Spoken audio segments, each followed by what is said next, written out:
Hello students, आज हम next बात करते हैं ब्रैंकियोस्टोमा की एक्सक्रीटरी सिस्टम की। एम्फियोक्सिस में एक्सक्रीटरी सिस्टम जो है इनवर्टिब्रेट्स के समान ही होता है।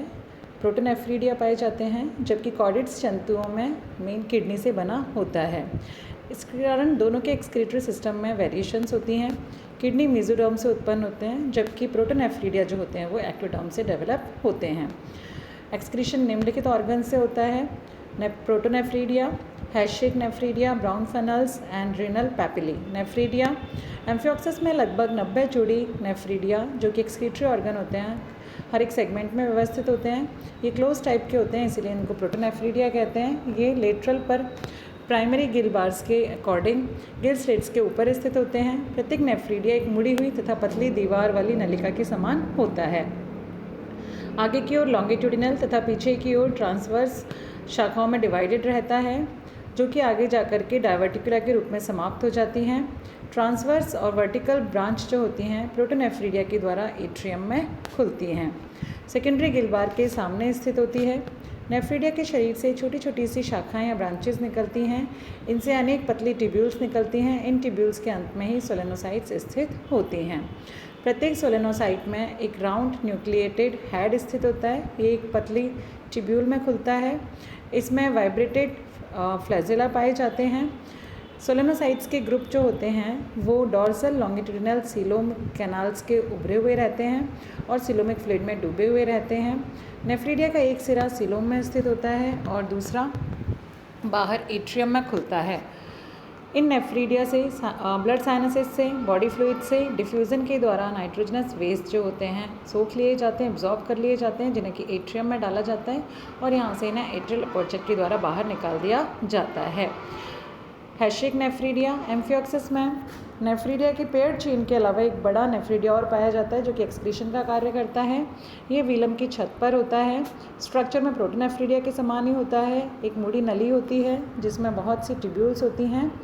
हैश-शेक नेफ्रीडिया का एंटीरियर बंद सिरा जो होता है ठीक हैश-शेक पिट के आगे स्थित होता है, जबकि पोस्टीरियर एंड जो है वो वीलम के पीछे फेरिंक्स में खुलता है।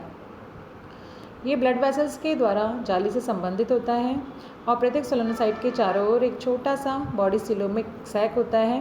ब्लड से नाइट्रोजनस अपशिष्टों को अलग करता है, फेरिंक्स में डाल देता है।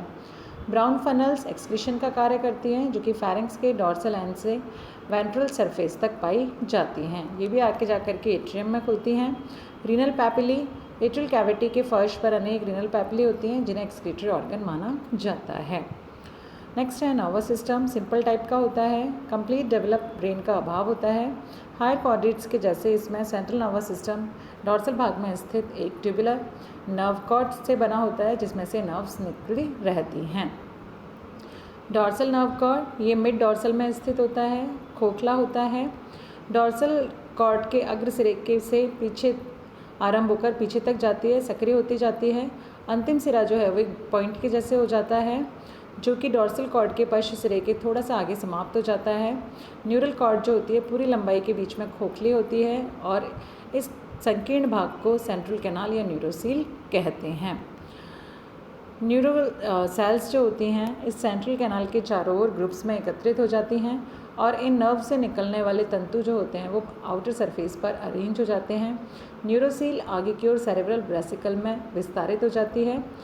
इसमें निश्चित सेंसरी ऑर्गन्स पाए जाते हैं। सेरेब्रल वेसिकल की एंटीरियर वॉल पर एक पिगमेंटेड पॉइंट जो कि फोटोरिसेप्टर होता है तथा एक फनल शेप ऑर्गन पाया जाता है, जो कि संभवतः रियोरिसेप्टर होता है। हिस्टोलॉजिकल दृष्टि से नर्व कॉर्ड के सेंटर में जॉइंट सेल्स पाई जाती हैं, जिनसे जॉइंट फाइबर्स निकल करके नीचे की ओर चले जाते हैं।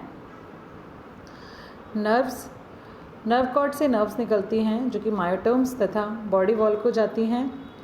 नर्व्स के दो जोड़े सेरेब्रल वेसिकल से निकलते हैं। ये पूर्णतः सेंसरी होते हैं, जिनको सेरेब्रल नर्व्स कहते हैं। सेंसरी ऑर्गन्स को जाती हैं। सेरेब्रल वेसिकल के पीछे शरीर में स्पाइनल नर्व्स आती हैं, जो कि न्यूरल ट्यूब से जोड़ों के रूप में निकलती हैं। प्रत्येक स्पाइनल नर्व में एक डॉर्सल रूट और एक वेंट्रल रूट पाई जाती है।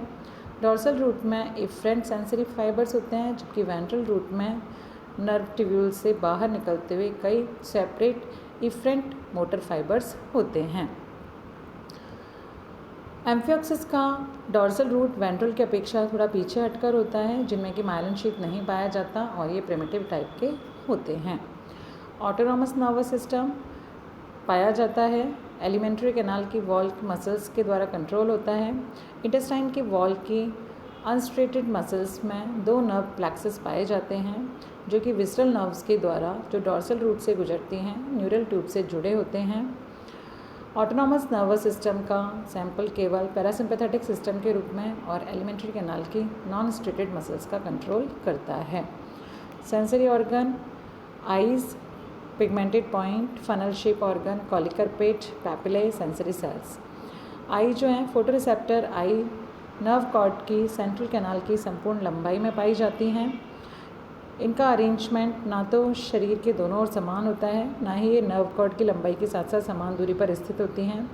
हर एक आई में एक फोटो सेंसरी सेल और एक प्याले के समान पिगमेंटेड सेल पाई जाती है। ये लेंस का कार्य करती है। फोटो सेंसरी सेल का साइटोप्लाज्म पिगमेंटेड सेल के ओर वाले सिरे पर स्ट्रिप्ड होता है, जिससे कि एक नर्व फाइबर निकलता है। पिगमेंट स्पॉट, ये एक बड़ा पिगमेंटेड पॉइंट है जो कि सेरेब्रल वेसिकल की एंटीरियर वॉल में स्थित होता है। आई जैसी कोई स्ट्रक्चर नहीं पाई जाती। सेंसरी फंक्शन भी आइज़ के समान नहीं करता है। एम्फियोक्सिस जब रेत में घुसता है तो इसका अग्र सिरा बाहर को निकलता जाता है। ये पिगमेंटेड पॉइंट क्या करता है, आइज़ को उस रोशनी के द्वारा एक्साइटेड होने से बचाता है। इनफंडिबुलर ऑर्गन, ये सेरेब्रल वेसिकल की एंटीरियर वेंट्रल वॉल पर फनल बनाती है, इसीलिए इसे एक इनफंडिबुलर ऑर्गन कहते हैं। इसकी लेयर सिलेटेड सेल्स की बनी होती है। ये नर्व कॉर्ड की सेंट्रल कैनाल में पाए जाने वाले द्रव के प्रेशर का पता करती हैं।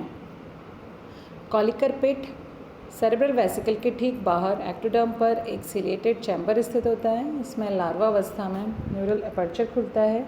इसे ऑल्फैक्टरी पिट या कॉलिकर पिट कहते हैं। पैपिली, एम्फियोक्सिस में पैपिली सेंसरी सेल्स के ग्रुप होते हैं जो कि माउथ, सिरस और व्हीलर टेंटिकल्स पर पाए जाते हैं। कीमोरिसेप्टर होते हैं, इनका फंक्शन स्वाद लेना और सूंघना होता है।